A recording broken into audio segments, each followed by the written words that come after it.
Live nation 7 में आपका स्वागत है। मैं शादाब मलिक। बीपीएससी शिक्षक बहाली की प्रक्रिया में अब ऐसा एक मोड़ आया है जब बिहार सरकार सुप्रीम कोर्ट चली गई। 11 अगस्त को सर्वोच्च न्यायालय ने एक फैसला सुनाया था जिसमें बीएड के अभ्यर्थियों को प्राथमिक शिक्षक यानी 1 से 5 तक शिक्षक बनने पर रोक लगा दिया था, उन्हें अयोग्य घोषित कर दिया था। उसके बाद भी बीपीएससी ने शिक्षक बहाली परीक्षा में बीएड के अभ्यर्थियों को परीक्षा देने का मौका दिया। तो ये एक मोड़ था जब बीएड के अभ्यर्थी नाउम्मीद थे कि बीपीएससी उन्हें अब परीक्षा में मौका नहीं देगी, क्योंकि 24, 25 और 26 अगस्त को बीपीएससी की परीक्षा हुई जिसमें कि 1 से 5 और 9 से 12 तक के क्लास के लिए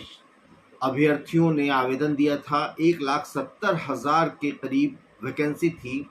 और उसके बाद मामला फिर बीपीएससी ने जब एग्ज़ाम ले लिया, उसके बाद ये संभावना दिखने लगी कि बीएड के अभ्यर्थियों का रिजल्ट 1 से 5 तक के लिए नहीं देगी बीपीएससी। बीपीएससी के चेयरमैन अतुल प्रसाद ने ये संभावना भी व्यक्त कर दी थी कि उनके रिजल्ट को होल्ड कर दिया जाएगा, रोका जाएगा और बाकी रिजल्ट दिए जाएंगे। मगर अब 25 सितंबर को सर्वोच्च न्यायालय का दरवाजा खटखटाने बिहार सरकार के शिक्षा विभाग के अपर मुख्य सचिव के पाठक देखा जाए तो वो सर्वोच्च न्यायालय का दरवाज़ा खटखटाने चले गए हैं। उससे पहले उन्होंने पटना हाई कोर्ट से भी सुझाव मांगा था कि इस प्रक्रिया में क्या किया जाए, जबकि सर्वोच्च न्यायालय का फैसला जब आ चुका था 11 अगस्त को ही, और उसके बाद फिर एक मामले में सर्वोच्च न्यायालय ने बीएड को लेकर बिहार सरकार को एक सुझाव दिया था एक फैसला करने के दौरान कि बिहार सरकार 11 अगस्त के फैसले को मानते हुए ही बीपीएससी जो परीक्षा ले रही है उस प्रक्रिया को पूरा करे। ऐसे में अब एक बार फिर बीएड के अभ्यर्थियों की उम्मीद अब बहाल हुई है, उनकी उम्मीद फिर जगी है। ये बात सोचकर के बिहार सरकार का शिक्षा विभाग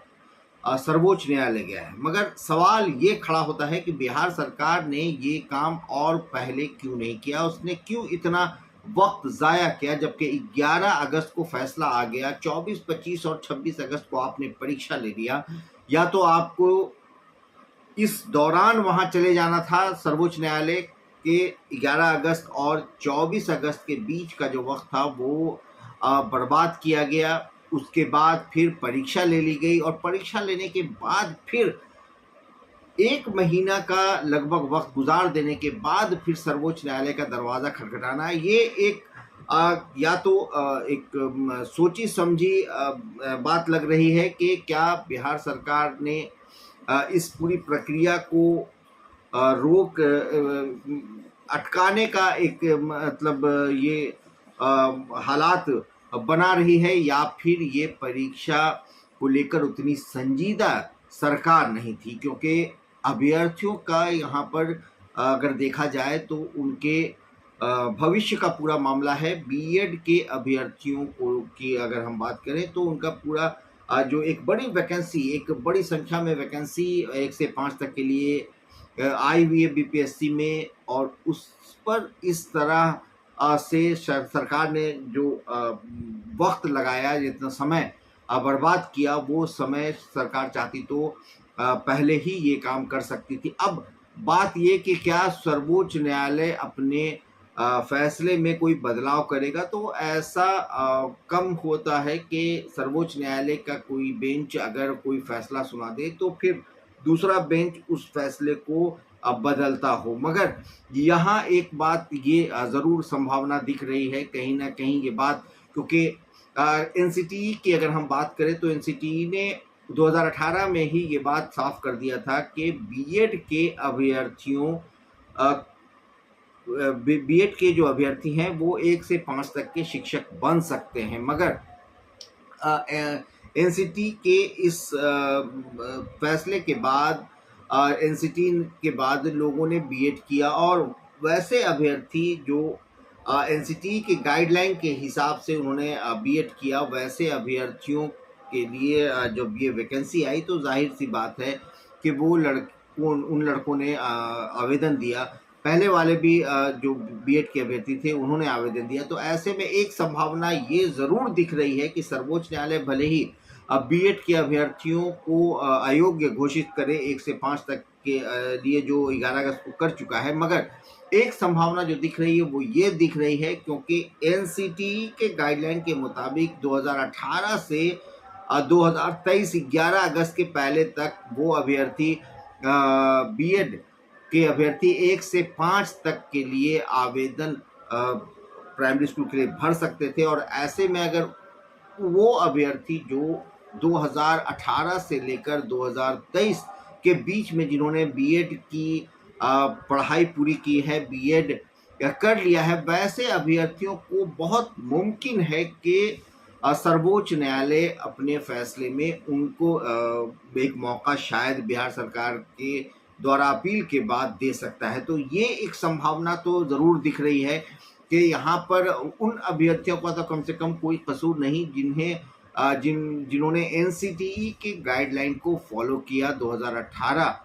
के बाद उन्होंने बीएड किया और उसके बाद उन्होंने आवेदन दिया है। तो ये संभावना यहाँ पर है। अब बाकियों के लिए जहाँ तक बात है तो जाहिर सी बात है कि अगर सर्वोच्च न्यायालय इस बार पर विचार करे कि ये मौका, चूँकि सरकार ने जो